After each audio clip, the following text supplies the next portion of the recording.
Wow, there we go. Alright. Best of 7. Starting now. Between spawning in the bottom middle, we have from Team Acer, we have INnoVation. Spawning in at the top left from Team IV Drip, we have Apocalypse. What a series. First what a series. What a game. Merry-go-round. Let me just verify. Please. Yeah, okay. Alright. Pretty interesting positions, if you ask me.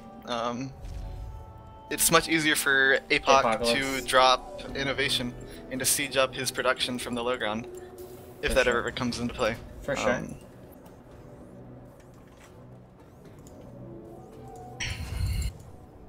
So you probably know more about their TVT styles than even I do, because you've been casting their games. What have their TVTs been looking like? Sorry, I had to turn you up a little bit. Let's see. APOC's TVT, was good. I mean, it was... I felt like I saw a lot of variation out of APOC. Like, there was a game he did mech, he did bio, he's done a few different openings. I don't think... There's not, like, one, like, APOC style that, like, stands out in my mind. Like how Pult was, like, what, like, the Marauder into BC guy, right? Kind of, for TVT? Like, APOC didn't do anything like that that really stood out to me. He seemed like, he had a variety of openings. He seemed like he was... Oh my god! One of the games yesterday was so fucking sick. One of the APOC vs. Pult games, they both opened up fucking Starport, and something happened where fucking Pult was rushing oh god, I don't even remember this one because I don't know shit about teaming like Cloak Banshee. He ends up scanning APOC. APOC has a Starport up and he starts the cloak right as he gets scanned to try to fake Pult out, and then right after that he cancels the cloak as he's building a Raven, and the first Raven gets knocked out like a or the first Banshee dies from Pult as soon as it hits his base. It was so sick. It was such a sick game. APOC played really well, like all day yesterday. If I knew more about TVT, I'd probably appreciate his play even more. But oh man, he played really well yesterday. He annihilated Pult. Looks like this game we've got pretty much mirror openings from both players. I think these refineries went down after both barracks were started, so no super early play, it was gas first. Yeah. So just mirror build so far. Yeah. We'll have to see when it starts to diverge a little bit. Not gonna see any early, I guess super early, a Cloak Banshee play or anything like that. I don't know. INnoVation's grabbing his fast second gas. They both are actually. APOC's a little bit later. INnoVation's immediately throwing down the Starport. See if he gets the tech lap on that factory. For sure. So a lot of players will build like a Hellion first sometimes for map control, but nothing so far. Sure, and I don't see any Hellions being produced by INnoVation, but yeah, and there goes the tech lab, so it looks like there is going to be some kind of Banshee play coming out from him. But, I mean, APOC's already got the tech lab done, he's probably going to be doing Banshee as well. I guess, unless one of them could go Raven, technically. Yeah, I guess I'm going to bet at least one of them goes Raven. I don't think they'll both go Banshee. I don't know. APOC might go Raven like he did yesterday in his game versus Pult. I guess it's possible, we'll see. Right. Nope, the cloak starts. Looks like... There we go. INnoVation's INnoVation's going to go to Raven. Yeah. So it is going to be a Cloak Banshee from APOC. So I think, assuming INnoVation doesn't mess up, I think that this is kind of a little bit of a build order advantage for INnoVation, right? Because the Raven will be used for the Banshee, and then... Yeah, I would say so. Unless, like, he comes at, like, a weird angle and Apocalypse isn't ready, you can get some damage done that way. Sure. But unless APOC messes up, like you said, I don't think he's going to get much done.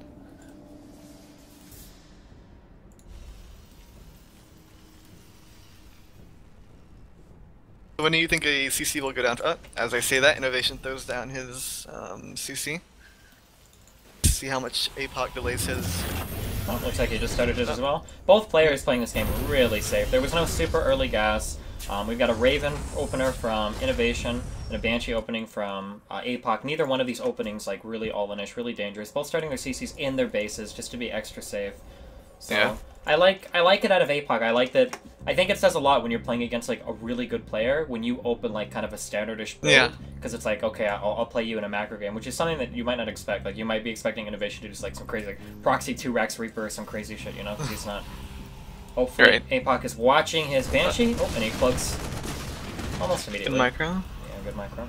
Oh, but the Viking comes out almost immediately too. That Banshee's it's so dead. Yeah. That's not really worth it. Yeah, definitely not at all. It looked kind of bad on APOC there to turn around and die, but there was no way he was going to get away from the Viking and the Raven, so he just turned around and tried to kill whatever he could. But INnoVation, I mean, his opening did exactly what he needed it to do. He completely countered the Cloak Banshee opening and managed to kill it without losing a single worker, so nice on INnoVation there. Yeah, for sure. APOC with a Raven of his own. INnoVation's tank is stuck. He needs to lift that out of there. What? This looks like my stream when I played Terran. Yeah, no. Dude, I can show you so many tricks with Protoss. There are so many different ways you can get like zealots and probes trapped between like gateways and pylons. Yeah, there is. It would blow your mind. It drives you crazy when it happens too. Oh my god. I've had a game where I had like fucking like 2 probes and a zealot trapped between like a pylon and a gateway before I wanted to kill myself. I was like, there's no fucking way. But regardless, INnoVation out here with some aggressive Marines. I don't know if this is just to like shut down anything moving out from APOC. Maybe to catch another Banshee coming by that's like that doesn't cloak in time. Maybe I don't know. INnoVation looks like he wants to do a Doom drop, or he's just he's loading up everything. There they go. Oh, this Marine might spot. Nope, he turns around. Oh, and if you look at APOC's vision, it's out of range of everything. The Banshee didn't see it going by. Control Tower doesn't see it. This might actually be... Oh, but APOC actually sieging up immediately in his base. However, if INnoVation drops right on top, do you think... Yeah, it's not going to do anything. But he doesn't know that, of course. Yeah. But you can still deny a lot of mining and make him trade quite inefficiently. For sure. These Marines, or these SCVs need to be pulled, like, yesterday. Now. Whoa! Actually pulling all of his SCVs on the offensive here. INnoVation doing a lot of damage right here. Focus firing the siege tanks of APOC. Oh god, that was too much damage. That was a If you look at the supplies. Yeah. Well, it's looking a little bit better now. It's looking better-ish, but when you take a look at the workers kill tab, 17 workers roasted for INnoVation. Yeah. There's a Banshee at oh, nice. INnoVation's base. APOC able to get that Banshee out of the cloak range. That's always a bad feeling as Terran when you waste a scan and you're not able to kill it on the first scan, but yeah. Looking at the oh wow, and the Banshee or the Raven survived that attack too. Looking at the harvester count, 36 harvesters to 19 in favor of INnoVation. He's just gonna have to go now and see what he can do. For sure, that's a really rough spot for APOC to be in. Although INnoVation lost almost his entire army, he's already got more units tank back at home. Yeah, if he gets this tank sieged up, it hurts APOC's ability to attack here. Oh god. Look at his buildings placement. He can't really be sieged from the low ground either. Yep. Because his buildings are nicely placed. 3 tanks against 1 though. It's gonna be hard. He's losing units right here where you shouldn't. Wow, there's a lot of tanks on the ground here for APOC. INnoVation. He's just trying to move through. I don't think that's gonna work. Yeah. But he knows he needs to have something done, so it's between a rock and a hard place. Pretty much. Yeah, it looks bad for APOC, but I mean, like you said, he kind of has to go in. APOC gonna try to snipe the siege tank maybe with the Banshee, but he's not targeting it. Trying to micro his little siege tanks here as best he can. Yeah, I think he's just gonna tap out after that. Yeah, Banshee doing a little bit of work here, but I mean... Yeah, it's not what he needs. Yeah, not quite the damage that he needed here. Cute auto turret snipe. APOC trying to climb back in, but I mean, 28 harvesters to 42, he's still significantly behind. You don't want to play behind in a mirror matchup against INnoVation. No, definitely not. Especially a mirror matchup. Mirror matchups, their worker count matters so much. Yeah. Yeah, you can't really say, well, Mule's OP, it'll bring it back when your opponent has Mules as well. Yeah. Another Banshee coming into INnoVation's natural, but he already has a turret up, so don't expect him to do too much. Yeah, he can pick off SCVs at the side, which is kind of annoying, but he has to kill so many SCVs to bring himself back into this game. Yeah. Oh, and APOC does scout this incoming attack by INnoVation. I mean, I think he'll just boost into the main again, don't you? Like once he pokes at the front? I mean, looking at what APOC has at the front, it's possible, but there's so few units here that INnoVation can just say fucking and go for it. He drops the auto turret, brings the Marines forward, 2 siege tanks, manages to take down the siege tank. APOC doesn't even get the SCV pull before he calls it GG. Well, I'm hoping it's not coming true what we said about Apocalypse choking in high-level games when he's far in a tournament. Yeah, that game was kind of that was kind of an unfortunate game. I don't think APOC can feel too bad about that one. I mean, he kind of got blank countered on the opening. Like your opponent opens Raven, you open Banshee. Like, man, it just kind of sucks. Yeah. And then he barely missed that drop that went to his base. Like if that Marine, he had like a unit positioned at the at like his 5th or whatever on that high ground. If it would have been like a little bit further out, he might have seen it. If his Banshee would have gone a little bit later, he would have caught it. Like that was just INnoVation also did something really smart with that drop. He leaded with his Raven. Oh, sure, to spot for anything on the low ground? Yeah. To scout it, yeah. That was really smart.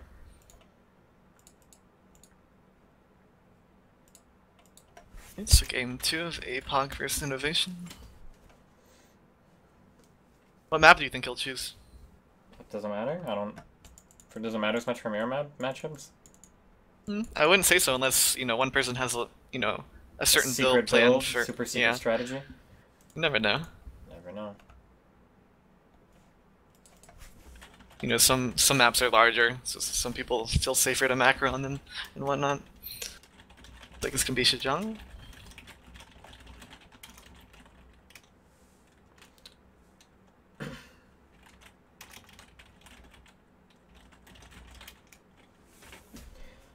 Yep, looks like APOC is pointing to Sejong. How you feeling, Chad? Feeling good. You think INnoVation's gonna run away with this? I like. Yeah. talking about the format a little bit. I really like I like lots of games. I feel like. I really hate best of threes. Like we play best of threes for group stages because I don't think it would be realistic to play like best of fives for everything. But I don't know. I hate best of threes so much. Dude, what's your opinion? Like if you lose one game, like it already feels like insurmountable. Like you're down 0-1. Yeah. If your opponent does a cheat, like you're locked into playing super safe because if your opponent does a cheat or something, like he can take a risk and close out the series immediately. I hate the mentality that goes into best of threes. It feels like the first map is so important. Like whoever wins that first game has such a huge lead in the series. It really is. But like oh, go ahead. It gives you that momentum, and like the other person doesn't have any. He's down 0-1. It just feels like the worst feeling in the world to be down 0-1 in a best of 3. For sure. And I think the actual worst feeling in the world when it comes to series is just being one game away from defeat is what makes everything so weird. And with a best of 3, you get there instantly. Best of 5s I like because like if you lose one game, like it kind of sucks. Do you want to take a gamble in the next game? Does your opponent want to like if your opponent takes a gamble and you bring it back 1-1, like you're now you're in like a new best of 3. Like there's a little bit more wiggle room. And I feel like in a best of 7, I feel like you've got a lot of breathing room. So like INnoVation is up right now 1-0 and APOC is down 0-1 obviously, but like I still feel like he's got like if he wants to do some crazy shit, if he wants to try something different, like he's still got a lot of like overhead. Like all right, I'm down 0-1, but INnoVation still needs to win 3 more games before he's able to beat me. I really like the greater amount of games format because I feel like it gives the players a lot more breathing room, and I feel like you can get better quality games. I mean, I say that, but then these games might all suck shit, so. No, you're definitely right on that. Ugh. This is terrible. I hate coffee, man. I just don't like it. Yeah, I don't either. It's disgusting. I love the smell of it, though. I went into the Starbucks and I was like, hey, and the girl was like, hey, what's up? I was wearing like my really cute Burberry coat, right? I was macking hardcore. I got like my black skinny jeans on, my nice Nikes. I got my black shirt and everything. And I was like, you know how girls go to bars and they always say like, hey, like I want something that's like really alcoholic but don't make it taste like alcohol. So they get like the Sex on the Beach or whatever the fruity girl drinks are. And I was like, can you do that for me except make it coffee and like hot chocolate? And she was like, yeah, I can do that. She like giggled and she was like, how about I give you you said you like hot chocolate? And I was like, how about I give you that and I'll throw like a shot of espresso. And it's like, yeah, that'll work. Then I told her to give me I was like, can you give me a normal hot chocolate too, just in case I don't like it? And she's like, sure. And I was like, how am I ever gonna tell them apart? And she's like, well, I mean, I could mark one. And I was like, yeah, that's sick. Why don't you write your phone number on the one that has the espresso in it? She's like, yeah, sure. It was so smooth, Chad. You should have been. Yeah, that's not what happened. Chad, you don't know. It might have went down exactly like that, Chad.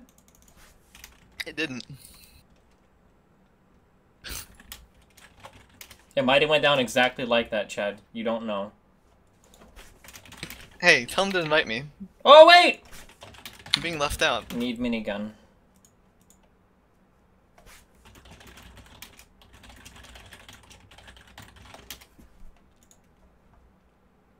Oh, there we go. Alright, we're good.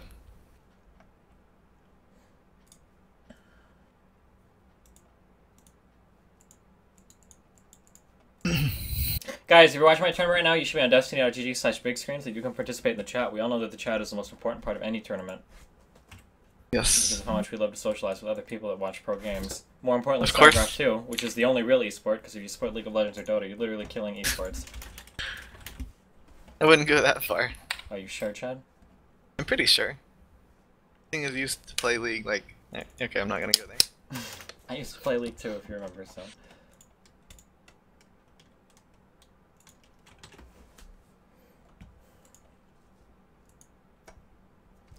Anyway, Chad Lacks Faith Jones is your new nickname. Yes. Hopping into Game 2 of APOC versus INnoVation. Wow, only 30 minutes into the day and already in Game 2. Today's running a lot smoother than yesterday. Alright, let's see if I can remember my hotkeys. Hopping into